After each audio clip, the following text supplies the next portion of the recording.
Franz Kafka, July 3, 1883 to June 3, 1924, was a Czech writer who became one of the most significant and enigmatic figures in literary history.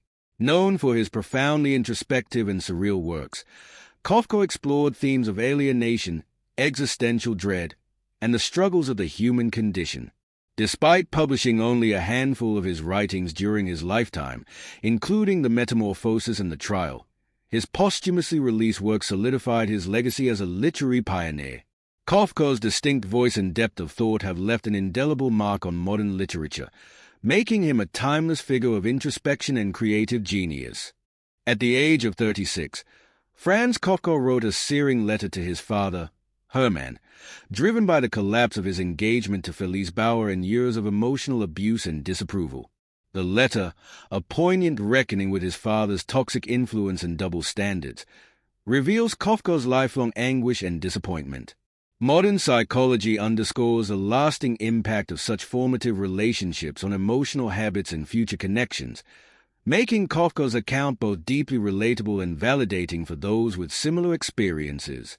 Kafka's remarkable letter to his abusive and narcissistic father.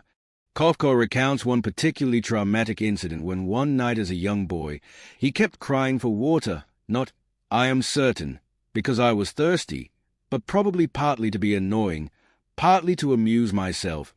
He explains with that learned reality-questioning apologism he carried into adulthood, until his father grew so angry that he yanked little Franz out of bed, carried him out onto the balcony, and left him there in nothing but his nightshirt, shutting the door. He writes, I was quite obedient afterwards at that period, but it did me inner harm. What was for me a matter of course, that senseless asking for water and the extraordinary terror of being carried outside were two things that I, my nature being what it was, could never properly connect with each other. Even years afterwards I suffered from the tormenting fancy that the huge man, my father, the ultimate authority, would come almost for no reason at all and take me out of bed in the night and carry me out onto the balcony, and that meant I was a mere nothing for him. Kafka writes, Dearest Father, you asked me recently why I maintain that I am afraid of you. As usual, I was unable to think of any answer to your question, partly for the very reason that I am afraid of you, and partly because an explanation of the grounds for this fear would mean going into far more details than I could even approximately keep in mind while talking. And if I now try to give you an answer in writing, it will still be very incomplete, because even in writing, this fear and its consequences hamper me in relation to you, and because the magnitude of the subject goes far beyond the scope of my memory and power of reasoning. Kafka sets the stage by portraying the weight of his father's emotional oppression, expressing his hope that the letter might serve as a path toward clarity and reconciliation for them both. To you the matter always seemed very simple, at least in so far as you talked about it in front of me, and indiscriminately in front of many other people. It looked to you more or less as follows. You have worked hard all your life, have sacrificed everything for your children, above all for me. Consequently I have lived high and handsome, have been completely at liberty to learn whatever I wanted, and have had no cause for material worries, which means worries of any kind at all. You have not expected any gratitude for this, knowing what children's gratitude is like, but have expected at least some sort of obligingness, some sign of sympathy. Instead, I have always hidden from you, in my room, among my books, with crazy friends, or with extravagant ideas. If you sum up your judgment of me, the result you get is that, although you don't charge me with anything downright improper or wicked, with the exception perhaps of my latest marriage plan, you do charge me with coldness, estrangement, and ingratitude.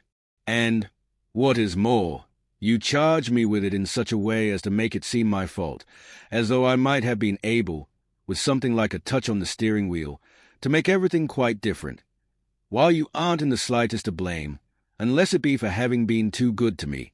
This, your usual way of representing it, I regard as accurate only in so far as I too believe you are entirely blameless in the matter of our estrangement. But I am equally entirely blameless. If I could get you to acknowledge this, then what would be possible is, not, I think, a new life. We are both much too old for that. But still, a kind of peace, no cessation, but still a diminution of your unceasing reproaches. But this is where the similarity ends. Kafka sees in his father everything he himself is not, a man of health, appetite, loudness of voice, eloquence, self-satisfaction, worldly dominance, endurance, presence of mind, knowledge of human nature, a certain way of doing things on a grand scale, of course also with all the defects and weaknesses that go with these advantages and into which your temperament and sometimes your hot temper drive you. The anguish resulting from this disparity of temperaments coupled with a disparity of power between parent and child is familiar to all who have lived through a similar childhood. The constantly enforced, with varying degrees of force, sense that the parent's version of reality is always right simply by virtue of authority, and the child's always wrong by virtue of submission, and thus the child comes to internalize the chronic guilt of wrongness. With such a child's classic cycle of accusation and apologism in making sense of a parent's hurtful behavior, Kafka considers his father's shortcomings with equal parts pain and compassion. We were so different, and in our difference so dangerous to each other, that if anyone had tried to calculate in advance how I, the slowly developing child, and you, the full-grown man, would stand to each other, he could have assumed that you would simply trample me underfoot so that nothing was left of me. Well, that did not happen. Nothing alive can be calculated. But perhaps something worse happened. And in saying this, I would all the time beg of you not to forget that I never, and not even for a single moment, believe any guilt to be on your side. The effect you had on me was the effect you could not help having. But you should stop considering it some particular malice on my part that I succumbed to that effect. I was a timid child. For all that, I am sure I was also obstinate, as children are. I am sure that mother spoilt me too, but I cannot believe I was particularly difficult to manage. I cannot believe that a kindly word, a quiet taking by the hand, a friendly look, could not have got me to do anything that was wanted of me. Now you are, after all, at bottom a kindly and soft-hearted person. What follows will not be in contradiction to this. I am speaking only of the impression you made on the child. But not every child has the endurance and fearlessness to go on searching until it comes to the kindliness that lies beneath the surface.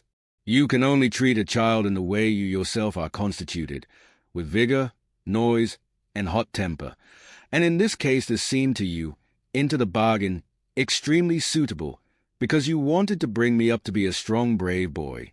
Lesson from Kafka's life. Face your struggles head-on. Kafka didn't shy away from confronting his painful relationship with his father. He poured his pain and doubts into his writing, using it as a tool to process his emotions and explore his identity. Own your path. Despite feeling trapped by his father's expectations, Kafka created works that reflected his true self. He didn't let the harshness of his upbringing define him. Instead, he carved out a space for his creativity. Resilience in adversity. Kafka's life teaches us that no matter how harsh or confining the circumstances, there is always a way to find personal growth. Even if the environment doesn't nurture you, you can nurture yourself through determination, introspection, and self-expression. Hit subscribe to laugh, learn, and enjoy.